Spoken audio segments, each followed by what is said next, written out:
বিজয়া দশমীতে দেবী দুর্গার বিদায়ের সুর। বিসর্জনে শেষ হচ্ছে শারদীয় দুর্গোৎসব। মণ্ডপে মণ্ডপে সিঁদুর খেলায় মাতবেন ভক্তরা। সারা দেশে বিশেষ নিরাপত্তা। জাতিসংঘ অধিবেশন শেষে 9 দিন পর দেশে ফিরলেন প্রধান উপদেষ্টা। সফরে ছিলেন 3 রাজনৈতিক দলের নেতারা। নির্বাচন নিয়ে শঙ্কা নেই, বিমানবন্দরে হুমায়ুন কবির। যথাযথ প্রক্রিয়ায় ধ্বংস হচ্ছে না মেডিকেল বর্জ্য। নিরাপত্তা ঝুঁকিতে স্বাস্থ্য সেবার সঙ্গে জড়িতরা। দায়সারা ভাব হাসপাতাল ও সিটি কর্পোরেশনের। 1 বছরে খুলনার নদ নদী থেকে অর্ধশত মরদেহ উদ্ধার। তদন্ত বিচার প্রক্রিয়ায় নেই অগ্রগতি। সামাজিক অস্থিরতা, আইন শৃঙ্খলা বাহিনীর সেবাবদ্ধতায় বেপরোয়া অপরাধীরা। এবং ইসরায়েলি বাধার পরও গাজার দিকে সুমুদ ফ্লোটিলার নৌবহর। গ্রেটা থানবার্গ সহ আটক 2 শতাধিক। বিশ্বজুড়ে নিন্দার ঝড়। ইতালি, জার্মানি, গ্রিসে বিক্ষোভ।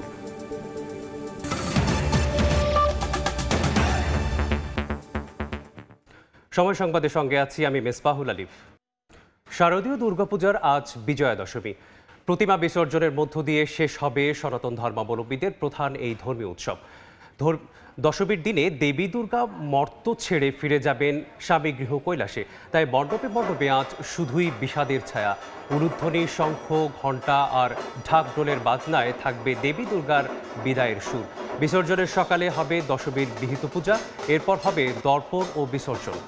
মানুষের মনের অশরিক প্রবৃত্তি, কাম, ক্রোধ, হিংসা, লালসা বিসর্জন দেয়াই মূলত বিজয়া দশমীর তাৎপর্য। এই প্রবৃত্তিগুলোকে বিসর্জন দিয়ে একে অন্যের সঙ্গে ভ্রাতৃত্বের বন্ধনে আবদ্ধ হয়ে বিশ্বে শান্তি প্রতিষ্ঠা করাই এর উদ্দেশ্য।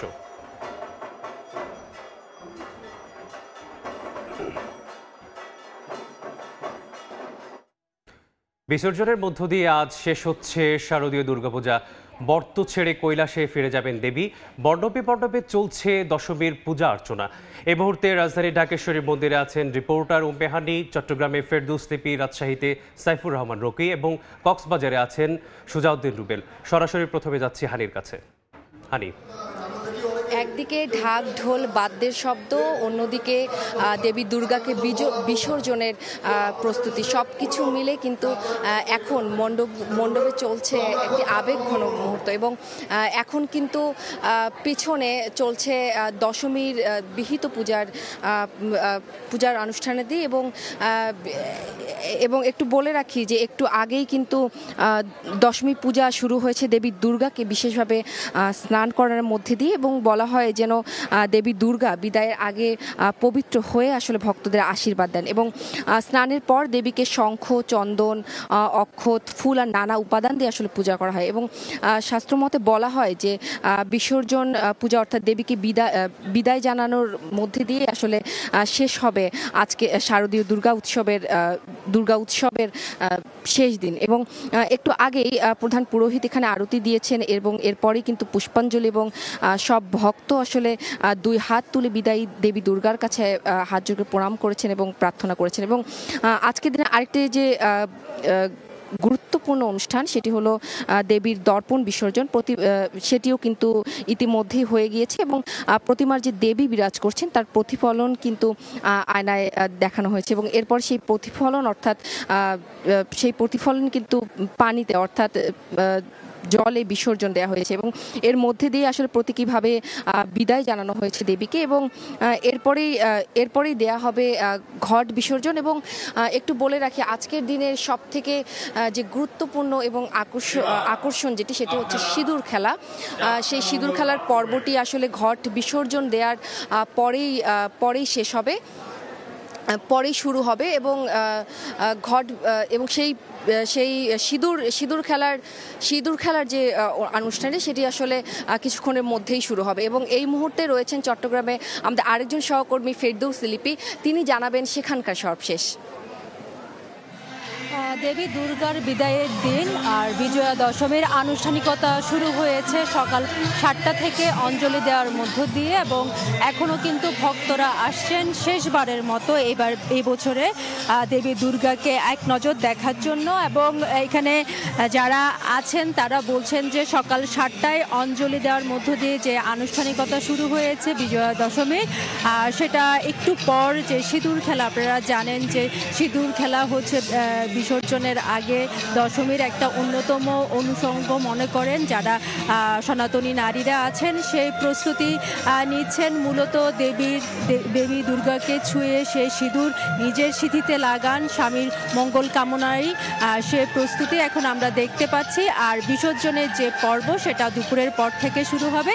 এবার চট্টগ্রাম নগরীর যে বিসর্জনের পয়েন্ট সেটা সবচেয়ে বেশি বড় হয় পতেঙ্গায়, এবং এছাড়াও কর্ণফুলী, রাসমণির ঘাট সহ বেশ কিছু স্পট ঠিক করে দিয়েছে সিটি কর্পোরেশনের আর পক্ষ থেকে। এবং সে প্রস্তুতি কিন্তু যারা মণ্ডপ কমিটি আছেন তারা নিচ্ছেন, এবং এখানে যারা ভক্ত অনুরাগীরা আছেন তারা মনে করেন যে বিসর্জন হচ্ছে সেই জিনিস যেটা মানুষের মনে যে অসুর কামনা প্রবৃত্তি সেগুলো বিসর্জন দেওয়ার মধ্য দিয়ে দশমীর যে তাৎপর্য সেটা ফুটে উঠে, এবং তারা আশা করছেন আগামী বছর আবার নতুন করে দেবী দুর্গাকে যে বরণের প্রস্তুতি, সে আশায় তারা আশা করছেন যে সব ধরনের অমঙ্গল অশুভ শক্তি দূর হয়ে সত্য সুন্দর ন্যায় প্রতিষ্ঠা করে যাবেন মা দুর্গা, সে প্রত্যাশা তাদের। তো এই ছিল আমার কাছে এখনো পর্যন্ত চট্টগ্রামের মণ্ডপ থেকে সবচেয়ে সব শেষ। আমরা চলে যাব কক্সবাজারে সুজাউদ্দিন রুবেলের কাছে, তিনি সেখানকার কথা জানাবেন। কক্সবাজার সমুদ্র সৈকতে দেশের সর্ববৃহৎ বিসর্জন হবে। সেই বিসর্জনকে কেন্দ্র করে এরই মধ্যে কক্সবাজারে লাখো পর্যটক। তবে গতকাল থেকে যে বৈরী আবহাওয়া তৈরি হয়েছে সেটি এখনো পর্যন্ত বৈরী আবহাওয়ার কারণে কিন্তু সকাল থেকে আমরা লক্ষ্য করছি তুমুল বৃষ্টিপাত হচ্ছে। এই বৃষ্টিপাতের মাঝেও কিন্তু যে প্রস্তুতি, এখানকার আইন শৃঙ্খলা বাহিনীর যে প্রস্তুতি সেটি চলছে। আমরা সকাল থেকে লক্ষ্য করছি এখানে যে সেনাবাহিনীর যে টিম রয়েছে তারা কয়েকটি টিম এখানে এসেছে। তারা কিন্তু সমুদ্র সৈকতে যারা সমুদ্র স্নান করছে, যেহেতু সাগর উত্তাল রয়েছে, লাইফ গার্ডের পাশাপাশি তারা যে পর্যটক রয়েছে তাদেরকে সতর্ক করছেন। আর আমরা দেখতে পাচ্ছি বালিয়াড়িতে নৌবাহিনীর যে প্রস্তুতি, নৌবাহিনীর একটি ডুবুরি দল এসেছে, তারাও কিন্তু প্রস্তুতি নিচ্ছে। এভাবেই কিন্তু আইনশৃঙ্খলা বাহিনীর যে নিরাপত্তার যে প্রস্তুতি সেটি লাবণী পয়েন্টে আমরা লক্ষ্য করছি বাঁশের যে ঘেরা দেওয়া হয়েছে যাতে নিরাপদে সব কিছু করা যায়। আমরা কক্সবাজার সমুদ্র সৈকতের লাবণী পয়েন্টে এরই মধ্যে মঞ্চ করা হয়েছে। সেই মঞ্চে কিন্তু সেনাবাহিনীর যারা সদস্যরা রয়েছেন তারা কিন্তু নিরাপত্তার দায়িত্ব পালন করছে। পাশাপাশি সমুদ্রের যে বালিয়াড়ি রয়েছে পানিতে, সেই পানিতেও সেনাবাহিনীর সদস্যরা টহল দিচ্ছে, এবং নৌবাহিনীর যে ডুবুরি দল রয়েছে সেই ডুবুরি দল এরই মধ্যে তাদের যে সরঞ্জাম রয়েছে সেই সরঞ্জাম নিয়ে কিন্তু তারা কার্যক্রম চালিয়ে যাচ্ছে। তো অন্যদিকে যে আমরা লক্ষ্য করছি শুধু সমুদ্র সৈকতের লাবণী পয়েন্টে কিছুটা পর্যটক যেহেতু নিরাপত্তার খাতিরে সে নিয়ন্ত্রণ করা হয়েছে, সেক্ষেত্রে সুগন্ধা পয়েন্টে কিন্তু বিপুল সংখ্যক পর্যটক, সেই পর্যটকরা সমুদ্র স্নান এবং তাদের যে আনন্দ করার যে মুহূর্তগুলি তুমুল বৃষ্টির মাঝেও তারা করে যাচ্ছেন। তো এই ছিল আমার কাছে লাবণী পয়েন্ট থেকে সবশেষ। বিজয়া দশমীর সর্বশেষ জানতে যুক্ত ছিলাম রাজধানী ঢাকা, চট্টগ্রাম এবং কক্সবাজার থেকে। যুক্তরাষ্ট্রে নিউইয়র্কে জাতিসংঘের সাধারণ অধিবেশনে যোগদান শেষে দেশে ফিরেছেন প্রধান উপদেষ্টা অধ্যাপক মোহাম্মদ ইউনূস। সকাল ৯টায় প্রধান উপদেষ্টাকে বহনকারী এমিরেটস এয়ারলাইন্সের ফ্লাইটটি হজরত শাহজালাল আন্তর্জাতিক বিমানবন্দরে অবতরণ করে। এ সময় তার সঙ্গে ছিলেন বিএনপি ও এনসিপি নেতারা। এদিকে দেশে ফিরে বিমানবন্দরে সাংবাদিকের সঙ্গে কথা বলেন বিএনপির ভারপ্রাপ্ত চেয়ারম্যান তারেক রহমানের পররাষ্ট্র বিষয়ক উপদেষ্টা হুমায়ুন কবির। জাতীয় নির্বাচন নিয়ে প্রধান উপদেষ্টা আন্তরিক জানিয়ে তিনি বলেন, ভোট নিয়ে কোনো শঙ্কা নেই। এর আগে স্থানীয় সময় মঙ্গলবার রাত 11টায় নিউ ইয়র্ক থেকে ঢাকার উদ্দেশ্যে রওনা হন প্রধান উপদেষ্টা ও তার সফরসঙ্গীরা। It was a successful trip. Interim সরকার যথেষ্ট আন্তরিক আছে, মানে এটা টাইমেই হওয়ার জন্য। এখানে বিরোধী দল হিসেবে আমাদেরও সমর্থন আছে, তো ইনশাআল্লাহ টাইমেই হবে, ফেব্রুয়ারিতেই হবে নির্বাচন। এবার অন্য প্রসঙ্গ। পরিবেশ দূষণ রোধ, জনস্বাস্থ্যের সুরক্ষা ও স্বাস্থ্যসেবার সঙ্গে জড়িতদের নিরাপত্তা নিশ্চিতে কার্যকরী চিকিৎসা বর্জ্য প্রক্রিয়াজাত করার কথা থাকলেও তা অনেকটা অমীমাংসিত। ফলে ক্রমবর্ধমান এসব মেডিকেল বর্জ্য যেমন উদ্বেগের কারণ হয়ে দাঁড়িয়েছে, তেমনি বাড়িয়েছে স্বাস্থ্য ও পরিবেশগত ঝুঁকি। মারাত্মক ঝুঁকিপূর্ণ এসব বর্জ্য নিয়ে যেন অনেকটা দায়সারা ভাব হাসপাতাল ও সিটি কর্পোরেশনের। কামরুল হাসানের প্রতিবেদন। বিশ্ব স্বাস্থ্য সংস্থার নির্দেশনা অনুযায়ী সর্বোচ্চ 24 ঘন্টা সময়ের মধ্যে এসব মেডিকেল বর্জ্য অপসারণ ও ধ্বংস করার নির্দেশনা থাকলেও তা বরাবরই উপেক্ষিত। ফলে এসব বর্জ্য অপসারণের সঙ্গে যারা কাজ করেন তাদের যেমনি মারাত্মক স্বাস্থ্য ঝুঁকি রয়েছে, ঠিক তেমনি এসব বর্জ্য পরিবেশের উপর বিরূপ প্রভাব ফেলে। পর্যাপ্ত লোকবল সংকট এবং যথাযথ কর্তৃপক্ষের নজরদারির অভাবেই এসব বর্জ্য দিনের পর দিন ডাস্টবিন কিংবা ভাগাড়ে পড়ে থাকে। পাশাপাশি এমনও অভিযোগ রয়েছে এসব বর্জ্য রিসাইকেল হয়ে পুনরায় রোগীর চিকিৎসায় ব্যবহৃত হয়।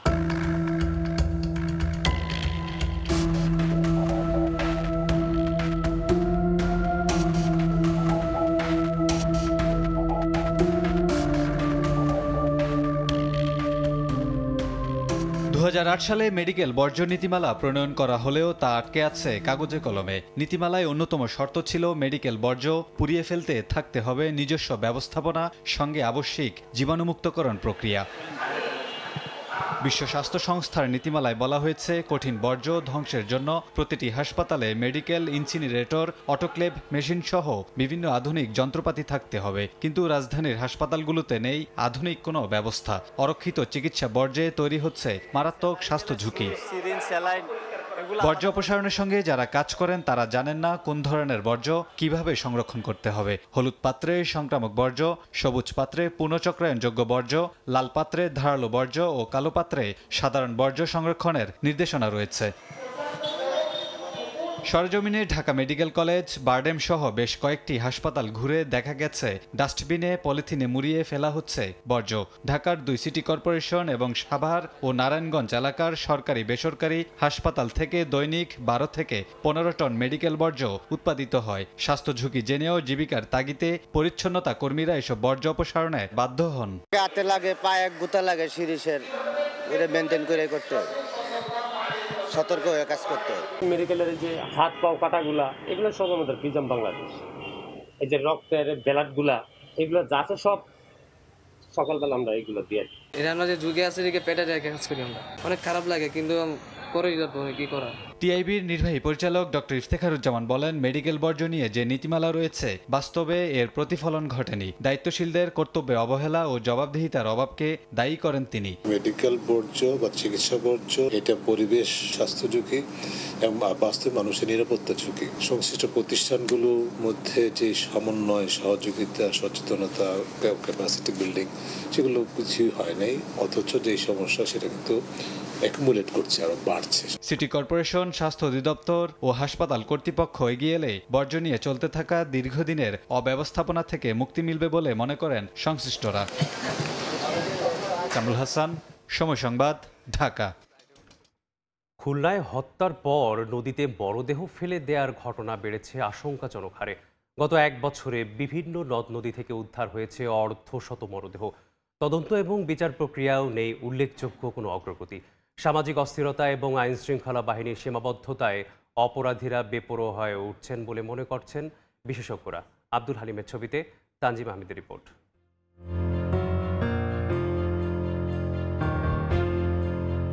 খুলনা অঞ্চলের বিভিন্ন নদ নদীতে প্রতিনিয়ত ভেসে উঠছে অজ্ঞাত আর ক্ষতবিক্ষত মরদেহ। এতে সৃষ্টি হয়েছে আতঙ্ক। নৌপুলিশের তথ্যমতে খুলনা, বাগেরহাট, সাতক্ষীরা ও পিরোজপুর নিয়ে গঠিত নৌ অঞ্চলে গত 1 বছরে নদ নদী থেকে উদ্ধার হয়েছে 50টি মরদেহ, যার অধিকাংশ হত্যাকাণ্ডের শিকার। এর মধ্যে শনাক্ত করা সম্ভব হয়নি 20 জনের পরিচয়। মৃতদের মধ্যে 32 জন পুরুষ, 7 জন নারী এবং 11 জন শিশু। লাশগুলোর মধ্যে রূপসা নদী থেকে 40%, ভৈরব নদ থেকে 30%, পশুর নদী থেকে 20% এবং অন্যান্য নদী থেকে 10% উদ্ধার হয়েছে। সামাজিক অস্থিরতা এবং কঠোর আইন প্রয়োগের অভাবে অপরাধীরা বেপরোয়া হয়ে উঠছে বলে মনে করেন সংশ্লিষ্টরা। প্রকৃত অপরাধী তারা কিন্তু এটা উদ্দেশ্যমূলকভাবে এই ধরনের একটা কার্যকলাপ করে যাচ্ছে, অর্থাৎ লাশকে গুম করার জন্য নদীতে ফেলাই দেওয়া হচ্ছে। ওই পুলিশকে আরও শক্তিশালী হতে হবে, তাদের ভূমিকাকে মানে নির্বিঘ্নে যাতে কাজ করতে পারে সেইটা নিশ্চয়তা দিতে হবে এবং পুলিশকে আধুনিকায়ন করতে হবে, তাহলে এই ধরনের অপরাধ কমে যাবে। আমাদের চারিদিকেই সংস্কার চলছে। এই সংস্কারের ক্ষেত্রে আমি মনে করি প্রশাসনিক সংস্কারও প্রয়োজন, সাথে সাথে আমাদের মানসিক সংস্কারও প্রয়োজন।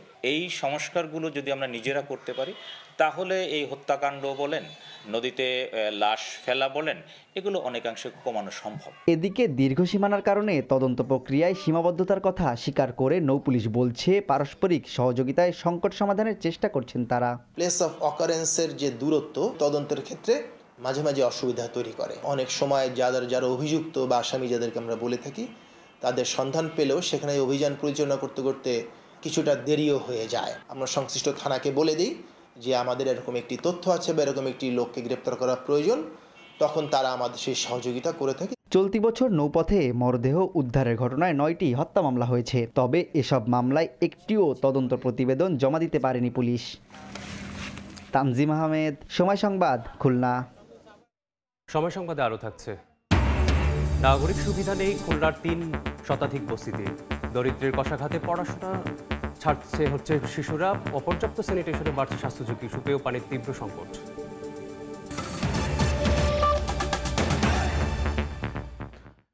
গাজামুখী ত্রাণবাহী নৌবহর গ্লোবাল সমুদ ফ্লোটিলা ইসরায়েলি বাধার পরও উপত্যকার দিকে এগিয়ে যাচ্ছে। নেতানিয়াহু বাহিনী 13টি জাহাজ আটক করলেও প্রায় 30টি নৌযান এখনও গাজার উপকূল থেকেও অল্প দূরত্বে রয়েছে। এর আগে 37 দেশের 200-রও বেশি অধিকার কর্মীকে গ্রেপ্তার করে ইসরায়েলের নৌবাহিনী। এদিকে গাজায় বিভিন্ন শরণার্থী শিবিরে ইসরায়েলি হামলায় একদিনে 73 জন নিহত হয়েছেন। গাজাবাসীর জন্য ত্রাণ সহায়তা নিয়ে রওনা দেয়া নৌবহর গ্লোবাল সুমুদ ফ্লোটিলা বুধবার স্থানীয় সময় রাতে ইসরায়েলি বাধার মুখে পড়ে। 40টির বেশি বেসামরিক নৌযান থেকে 13টি জাহাজ আটক করা হয়। বহরের কয়েকটি জাহাজে নৌসেনারা উঠে পড়েন এবং নৌযান থেকে চলা সরাসরি সম্প্রচার বন্ধ করে দেয়া হয়। পরে 200-র বেশি মানবাধিকার কর্মীদের আটক করে জিজ্ঞাসাবাদ করা হয়। আটককৃতদের মধ্যে আছেন সুইডিশ পরিবেশ কর্মী গ্রেটা থানবার্গও। সামাজিক মাধ্যমে দেয়া এক পোস্টে ইসরায়েলি পররাষ্ট্র মন্ত্রণালয় জানায় আটককৃতদের ইসরায়েলের একটি নৌবন্দরে নেওয়া হয়েছে। কিছু নৌযান থেকে ভিডিও প্রকাশ করা হয়েছে যেখানে যাত্রীরা তাদের পাসপোর্ট দেখিয়ে দাবি করেছেন যে তাদের জোরপূর্বক ইসরায়েলে নিয়ে যাওয়া হচ্ছে। এদিকে ইসরায়েলি নৌবাহিনীর দাবি ফ্লোটিলার এই কর্মীরা সক্রিয় যুদ্ধক্ষেত্রে প্রবেশ করছে এবং বৈধ অবরোধ লঙ্ঘন করছে। এর আগে গাজামুখী নৌযানে ইসরায়েলি হস্তক্ষেপের কথা ফেসবুক লাইভে জানান ঐতিহাসিক মিশনটিতে প্রথম বাংলাদেশি হিসেবে অংশ নেয়া আলোকচিত্রী, শিল্পী ও সমাজকর্মী শহীদুল আলম। এইমাত্র সংবাদ আসলো যে আলমার উপর আক্রমণ হয়েছে। খানিকক্ষণ পরে ওখান থেকে সিগন্যালে থেমে গেল। এখন আমরা সবাই এখানে জড়ো হয়েছি, সবাই উদ্বিগ্ন।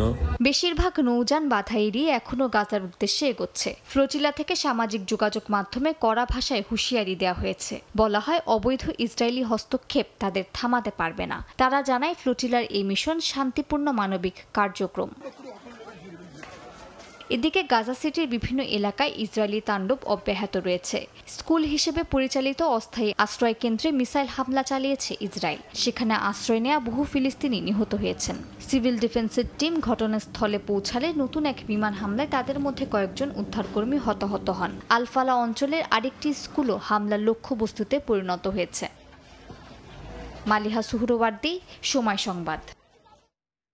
গাজা অভিমুখী গ্লোবাল সমুদ ফ্লোটিলায় ইসরায়েলি হস্তক্ষেপে বিশ্বজুড়ে নিন্দার ঝড় উঠেছে। আর্জেন্টিনায় ইসরায়েলি কনসুলেটের সামনে জড়ো হয়ে আটককৃতদের দ্রুত মুক্তির দাবি জানান দেশটির বাসিন্দারা। ইসলামী দেশগুলোকে দখলদারদের বিরুদ্ধে আরও কঠোর অবস্থান নেওয়ার দাবি জানিয়ে বিক্ষোভ হয়েছে তুরস্কে। অন্যদিকে আটকের খবর ছড়িয়ে পড়ায় রাস্তায় যান চলাচল বন্ধ করে বিক্ষোভ করেন রোমবাসী।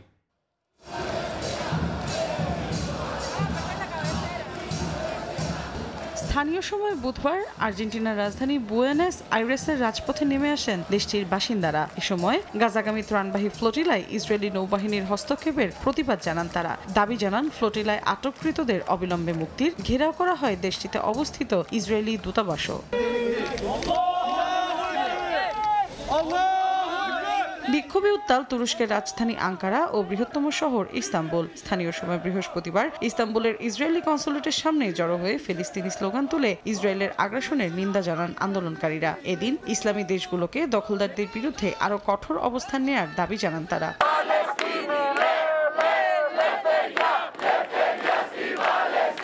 সুমুদ ফ্লোটিলায় আটকের ঘটনায় নিন্দা জানিয়েছেন গ্রিসের রাজধানী এথেন্সের বাসিন্দারাও। পররাষ্ট্র মন্ত্রণালয়ের সামনে জড়ো হয়ে ইসরায়েল বিরোধী বিক্ষোভ করে ফিলিস্তিনের প্রতি সংহতি প্রকাশ করেন তারা।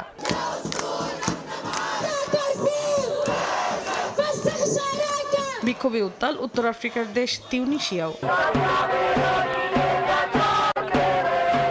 ফ্লোটিলা আটকের খবর ছড়িয়ে পড়ায় ইতালির রাজধানী রোমের রাস্তায় নামেন আন্দোলনকারীরা। যান চলাচল বন্ধ করে দ্রুত সময়ের মধ্যে আটককৃতদের মুক্তির দাবি জানান তারা। এছাড়া বিশ্বের বিভিন্ন দেশে প্রতিবাদ বিক্ষোভ হয়েছে। মৌসুমী সাথী, সময় সংবাদ। সাতক্ষীরার আশাশুড়িতে বেড়িবাঁধ কেটে বসানো হয়েছে পাইপ ও বক্স গেট।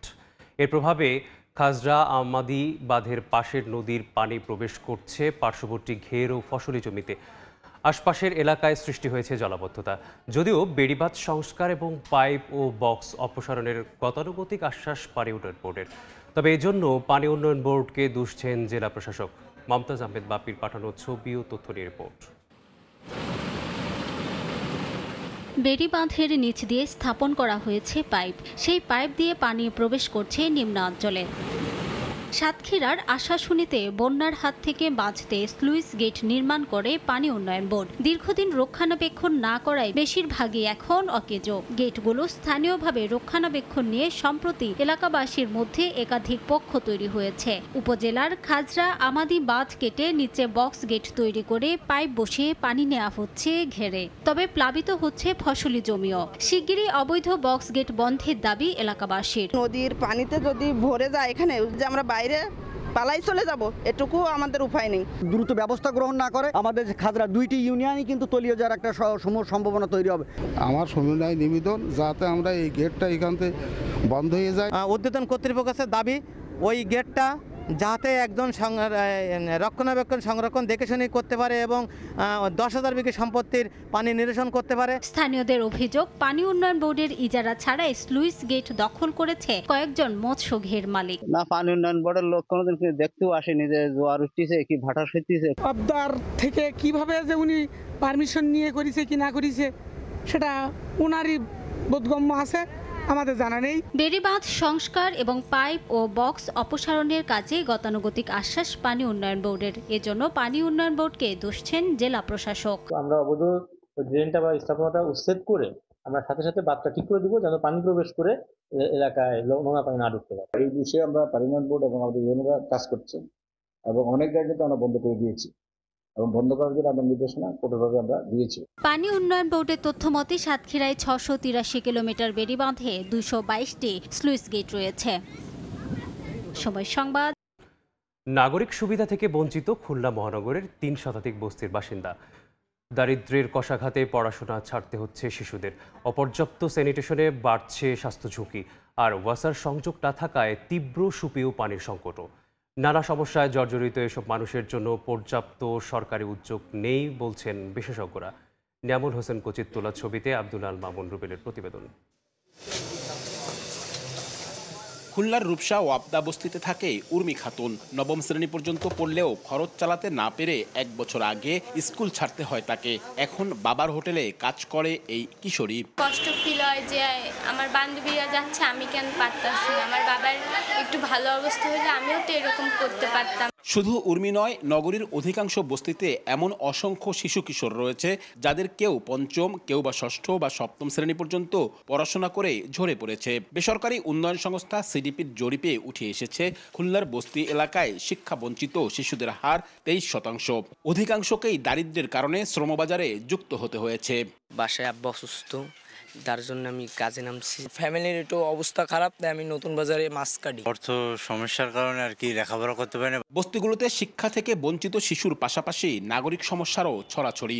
সবচেয়ে বড় সংকট সুপেয় পানি ও স্যানিটেশনে। খুলনা বিশ্ববিদ্যালয়ের ইউআরপি ডিসিপ্লিন ও ইউএনডিপির গবেষণা বলছে 20% পরিবার এখনও খোলা বাথরুম ব্যবহার করে। কোথাও কমিউনিটি বাথরুম থাকলেও একটি ভাগ করতে হয় 15 থেকে 20 পরিবারকে। অর্ধেকের বেশি বস্তিতে নেই ওয়াসার সংযোগ, ফলে পানির কষ্ট নিত্যসঙ্গী।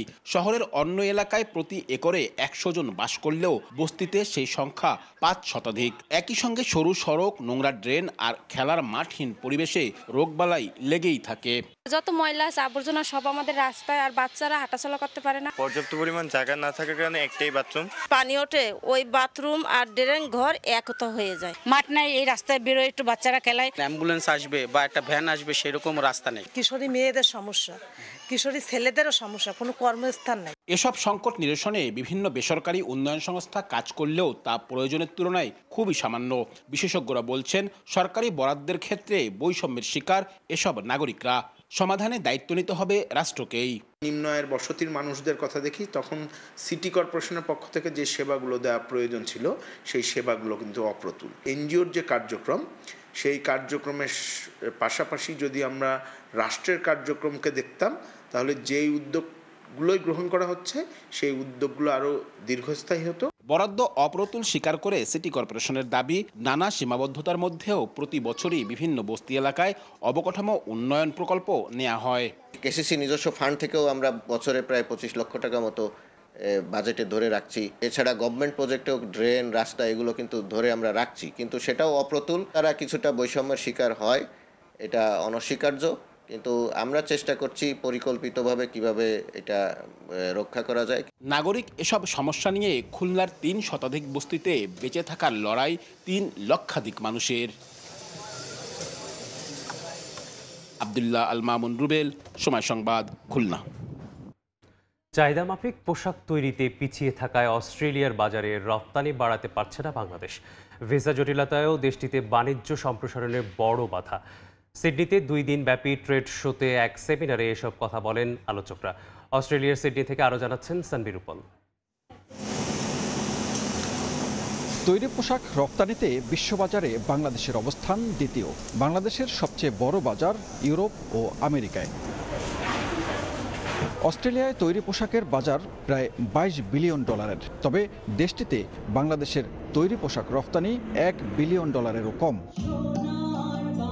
এই শিল্পের সম্ভাবনা ও প্রতিবন্ধকতা নিয়ে সিডনিতে অস্ট্রেলিয়া বাংলাদেশ বিজনেস এক্সপোতে আয়োজন করা হয় সেমিনারের। ব্যবসায়ী প্রতিনিধিরা জানান, অস্ট্রেলিয়ায় বাংলাদেশি পণ্যের ব্যাপক সম্ভাবনা আছে। পরিবেশ বান্ধব পোশাক শিল্প গড়ে তুলতে কাজ করছেন তারা। We need a lot of initiative from Bangladesh side as well as from Australian side to really know each other better. Right now I think the networking is the main issue and the Australian market better. এ সময় SME ফাউন্ডেশনের chairman বলেন, কেবল তৈরি পোশাক নয়, অস্ট্রেলিয়ায় বাংলাদেশিদের জন্য visa সহজ করা গেলে অন্যান্য পণ্য রপ্তানি বাড়ানো সম্ভব।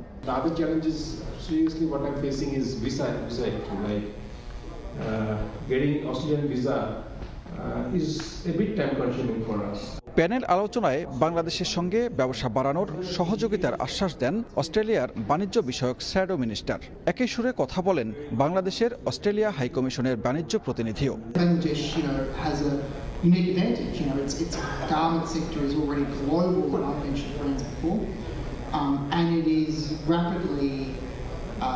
It's rapidly upgrading its standards. It's sort of in response to expectations and international demand. There's an opportunity for Australian businesses to look at and then potentially expand their operations and grow in Bangladesh and build out their existing Australian businesses. Australia Bangladesh business ফোরামের আয়োজনে business এক্সপোতে পণ্য প্রদর্শনী ছাড়াও 2 দিনে অস্ট্রেলিয়ার সঙ্গে বাংলাদেশের বাণিজ্য বিষয়ে 5টি সেমিনার অনুষ্ঠিত হচ্ছে। অস্ট্রেলিয়ান বাজারে অন্তত কয়েক ডজন পোশাকের ব্র্যান্ড কাজ করে, এর প্রায় পুরোটাই চীনের দখলে।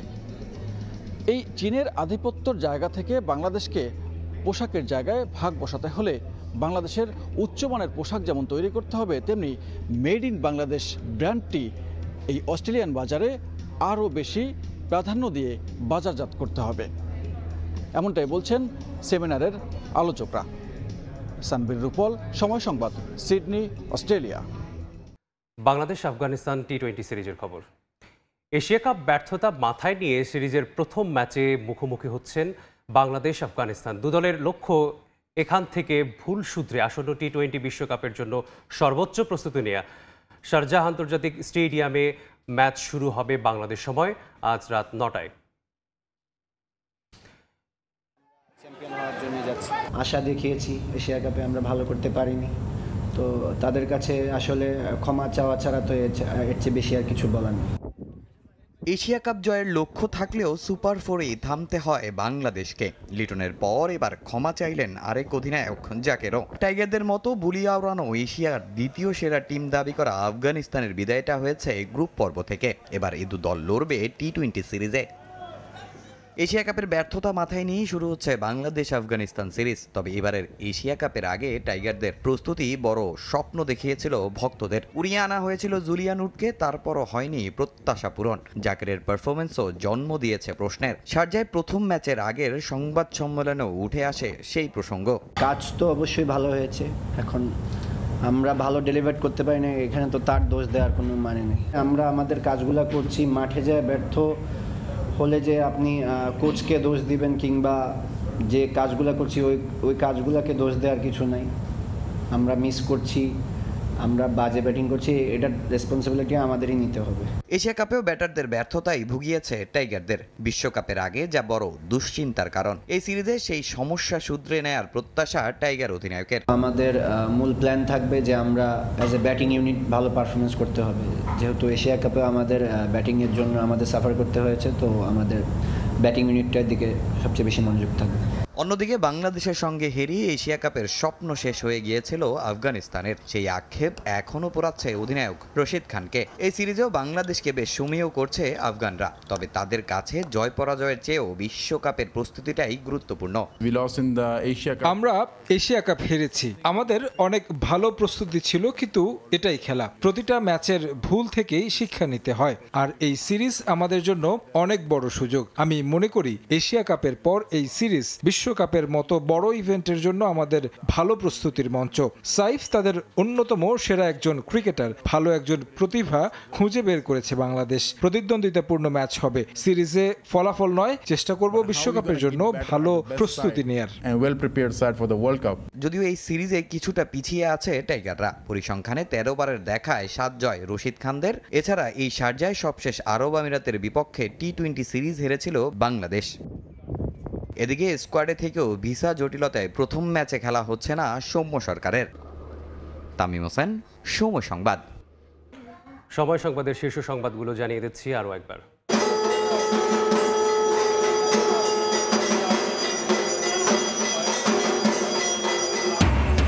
বিজয়া দশমীতে দেবী দুর্গার বিদায়ের সুর। বিসর্জনে শেষ হচ্ছে শারদীয় দুর্গোৎসব। মণ্ডপে মণ্ডপে সিঁদুর খেলা মাতবেন ভক্তরা। সারা দেশে বিশেষ নিরাপত্তা।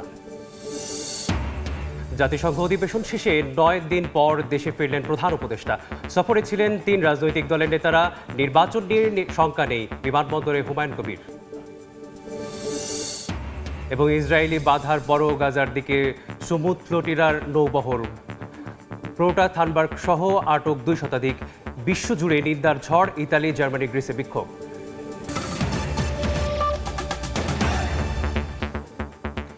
এই ছিল সময় সংবাদে। এ সময়ের বাণিজ্যের সঙ্গে থাকবেন আমিরুল ইসলাম আলিফ। ধন্যবাদ মেজবা। এ সময়ের বাণিজ্য নিয়ে ফিরছি কিছুক্ষণ পরেই, সঙ্গে থাকুন সময়ের।